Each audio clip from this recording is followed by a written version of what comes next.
Hello student, welcome you all at Bishop Academy online classes. Today we are going to study about continuous tenses. Let me tell you, in previous videos we have discussed about simple tenses of present, past and future. From this video onwards we shall discuss about continuous tenses, and today's topic is present continuous tense. And in this class we shall discuss about its forms and its uses. So let's start. First, like in previous classes I have told you how to identify the different tenses.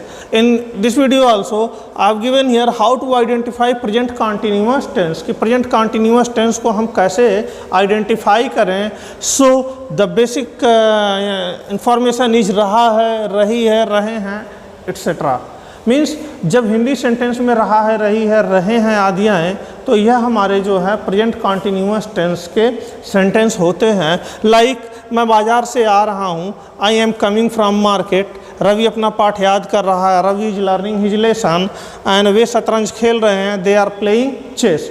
तो इस तरह से हम हिंदी में sentence देखें ऐसे तो हम समझ सकते हैं, हम देख सकते हैं कि ये हमारे किस टेंस के हैं, प्रेजेंट कॉन्टिन्यूअस टेंस के हैं. अब इसके हेल्पिंग वर्ब क्या है, मेन वर्ब क्या है, वह हम देखते हैं. तो प्रेजेंट कॉन्टिन्यूअस टेंस, इसको हम प्रेजेंट प्रोग्रेसिव टेंस भी बोलते हैं. This tense is also known as present progressive tense.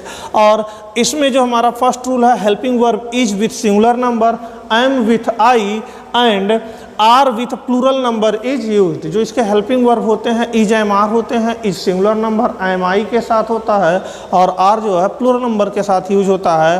And जो इसमें मेन वर्ब यूज होता है that is present participle form of verb, और verb I N G form is used as main verb. तो ये हमारे हेल्पिंग वर्ब और main verb हो गए. अब इसमें डिफरेंट सेंटेंस जैसे अफर्मेटिव का, नेगेटिव का, इंटेरोगेटिव का, इसका स्ट्रक्चर क्या होता है. तो अफर्मेटिव सेंटेंसेस जो होते हैं वह subject plus is am are plus verb I N G and other words, ये इसका स्ट्रक्चर होता है. Like Arun is going to school. अब यहाँ अरुण हमारा सिंगुलर नंबर है तो इसके साथ इज यूज हुआ, verb I N G from going to school other words में. अरुण स्कूल जा रहा है. आई एम कमिंग नाउ, मैं अभी आ रहा हूँ, आई एम इसके साथ यूज होगा और verb I N G coming now. Boys are playing in water. Boys बच्चे पानी में खेल रहे हैं, boys are playing in water. And they are working in fields, वे खेतों में कार्य कर रहे हैं. तो ये हमारे जो है किसका डिफरेंट एग्जाम्पल्स हैं जो अफर्मेटिव सेंटेंस में होते हैं. और इसमें देखिए subject, helping verb, main verb and then other words, और helping verb is am are, और यहाँ पर मेन वर्ब का आई एन जी फॉर्म हमने हर जगह यूज किया. तो ये हमारे अफर्मेटिव सेंटेंस के स्ट्रक्चर होते हैं और इसको हमें कैसे चेंज करना होता है. नेक्स्ट हम नेगेटिव सेंटेंस इसी का बनाते हैं तो कैसे होता है. तो इस केस में हमारे हेल्पिंग वर्ब और मेन वर्ब के बीच में नेगेटिव वर्ड नॉट प्लेस कर देते हैं. लाइक क्या कि subject is am are plus not verb I N G and other words, ये हमारा नेगेटिव सेंटेंस का स्ट्रक्चर होता है. जो कि इसमें like Arun is not going to school. अब द प्रीवियस सेंटेंस का ही एग्जांपल हमने रखा, like Arun is not going to school. Here helping verb and main verb, in mid between we have put here negative word not. And like in Hindi Arun school नहीं जा रहा है. And the next sentence is I am not coming now, मैं अभी नहीं आ रहा हूँ. Like helping verb am and main verb I N G form, and we have put here not in between these two, इन दोनों के बीच हमने नेगेटिव वर्ड नॉट प्लेस कर देते हैं. तो ये हमारा जो बन जाता है नेगेटिव सेंटेंस बन जाता है. Boys are not playing in water. Like बच्चे पानी में नहीं खेल रहे हैं तो बॉयज आर नॉट प्लेइंग, तो helping verb and main verb in mid between there is not, that's why this is a negative sentence. And they are not working in fields, वे खेतों में कार्य नहीं कर रहे हैं. They plural number, are helping verb, not negative word, and working verb ing form here, are and working, in mid between we have put not to make it negative. So these are all about negative sentences, how we change up from affirmative to negative, and how can we translate from Hindu sentence to English sentence in negative sentences. तो ये हमारे इसके negative sentence के uses रहे. अब हम देखते हैं इसमें इंट्रोगेटिव क्या है. Students, in interrogative sentences there are two type of questions, yes no type questions and WH type questions. the questions that begins with helping verb is known as yes no type question, and that begins with question word is known as WH type question or reasonable type questions. अब इसमें जो non reasonable या non reasonable या helping verb से begin होने वाले yes no type questions का जो स्ट्रक्चर होता है is am are plus subject plus verb ING then other words and the most important the question mark, are with question word it is question word plus is am are plus subject plus verb ING then other words. और इस case में हम देखें अगर affirmative से इस structure को compare करें तो here the place of helping verb and subject has been change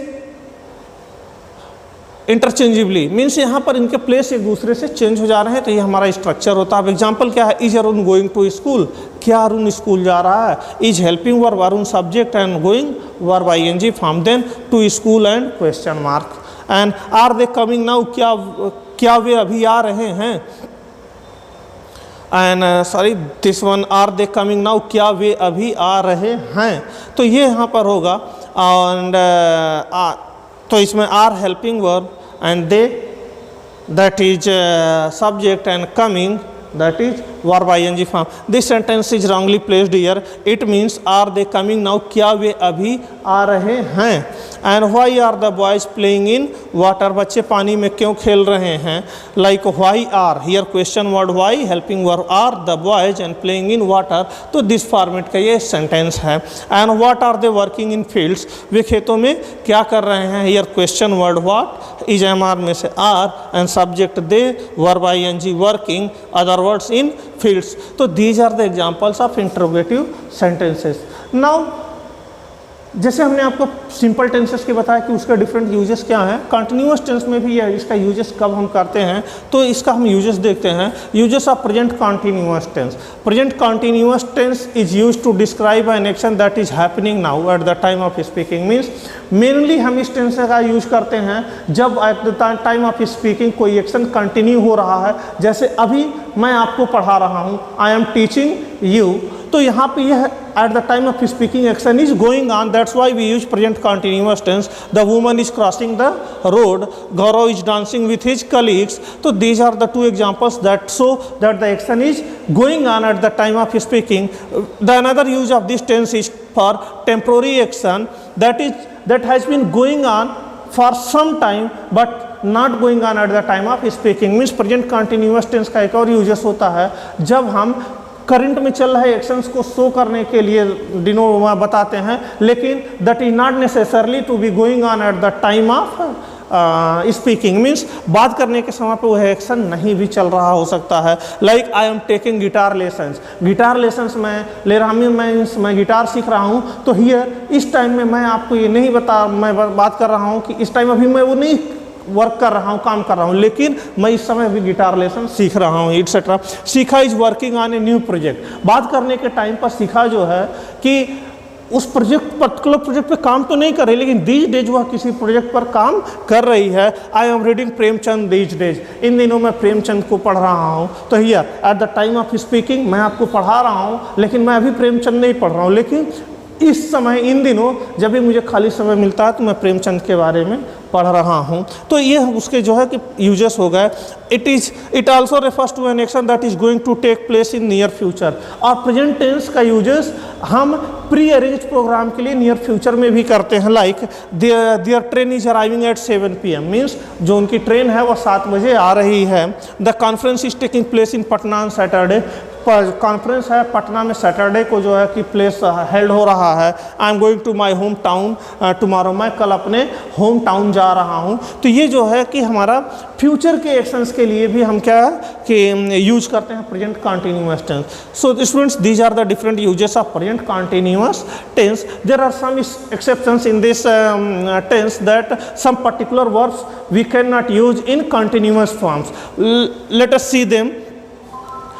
Look here, the notes, there are some verbs that are usually not used in the continuous form. These verbs are, कुछ verbs ऐसे हैं जो हम continuous form में generally use नहीं करते हैं present continuous में, and those verbs are stative verbs बोलते हैं उनको, stative verbs and dynamic verbs. Action verbs are of two types, dynamic verbs and stative verbs, और वैसे verbs जो action को show कर रहे होते हैं जिसमें action particularly placed take place होता है तो वहाँ पर होता है डायनेमिक, और जिसमें हम फीलिंग्स, इमोशंस, अपना एक्सप्रेस को, आइडियाज़ को बताते हैं तो वह हमारा होता है स्टेटिव वर्ब्स। तो स्टेटिव वर्ब्स हमारे जो होते हैं उसमें स्टेटिव वर्ब्स ऑफ पोसेशन है, जो अधिकार बचाने वाले वह हमारे वर्ब होते हैं, वह है have, own, possess, like, consist, involve, include, contain, ये सब हमारे वर्ब्स हैं। ये नॉर्मली हमारे जो है कि कॉन्टिन्यूस फॉर्म में यूज नहीं होते हैं। आई हैव अ कार ये हम कह सकते हैं, लेकिन हम ये नहीं कह सकते I am having a car, नहीं।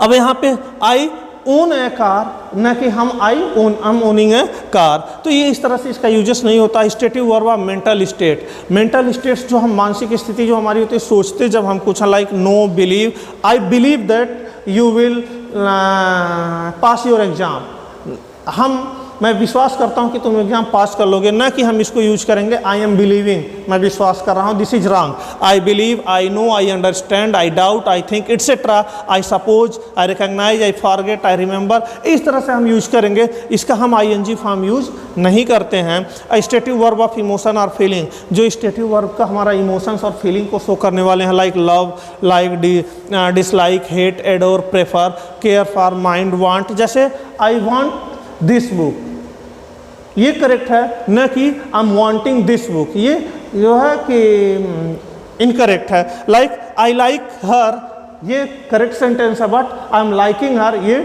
जो है इनकरेक्ट सेंटेंस है। Desire, I wish, I hope, न कि आई एम विशिंग या आई एम होपिंग। तो आई विश, आई होप ये इस तरह से करेक्ट सेंटेंस होता है। I appreciate, value, refuse, I am refusing नहीं होता, आई रिफ्यूज। तो इस तरह से जो हमारे इमोशन या फीलिंग को बताने वाले वर्ब्स हैं वह भी आईएनजी फॉर्म में यूज नहीं होते हैं। स्टेटिव वर्ब ऑफ सेंसेस और परसेप्शन, जो स्टेटिव वर्ब ऑफ परसेप्शन होते हैं उसमें like sound, hear, smell, see, taste, touch, feel, look, notice, etcetera. I am noticing, I am looking, I feeling, I am feeling, I am touching, I am tasting. इसका uses generally आप बातचीत में कर लेते हैं, लेकिन आपको मालूम है ये रॉन्ग होते हैं, इनकरेक्ट होते हैं। इसका जो करेक्ट यूजेस होता है, it sounds good, like I hear strange noise, it smells bad, I see lion, it tastes good, I touch this, I feel bad, it looks good, I notice it.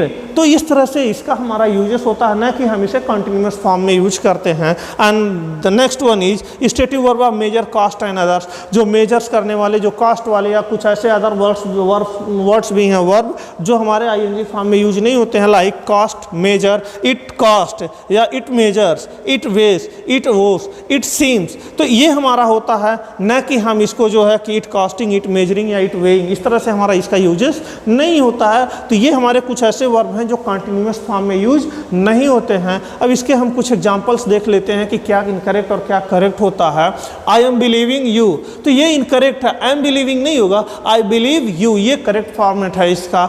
Hari is seeming happy, ये incorrect sentence है इसलिए इसको cut कर दिया गया। इसका होगा Harry seems happy, Harry जो है कि अच्छा फील करता है। This cake is weighing 2 pound, ये इनकरेक्ट सेंटेंस है, करेक्ट वह होगा दिस केक वेट्स 2 पाउंड्स, ये करेक्ट है। I am knowing this story, ये रॉन्ग है। एक्चुअली हम बोलचाल की भाषा में कई बार मैंने लोगों को सुना है इस तरह से बोलते हैं, I am knowing, but this is wrong, this is I know this story, this one is correct. Are you hearing music, तो आल्सो हम ये जो बातचीत में जब हम करते हैं, कन्वर्सेशन करते हैं तो इस तरह से बोल देते हैं, but also this is wrong. This is do you here music, this one is correct. Bread is consisting of floor, water and east, लेकिन यह इनकरेक्ट है, इसका भी करेक्ट होगा bread consists of floor, water and east. These are the then different uses of stative verbs which are not used in particularly continuous form, but these are used in present simple form. So students, these are all about stative verbs, and the exercises related to this tense will be sent to your WhatsApp group, and also from your book exercises will be done. This is all about continuous tense. Thanks for watching. That's good.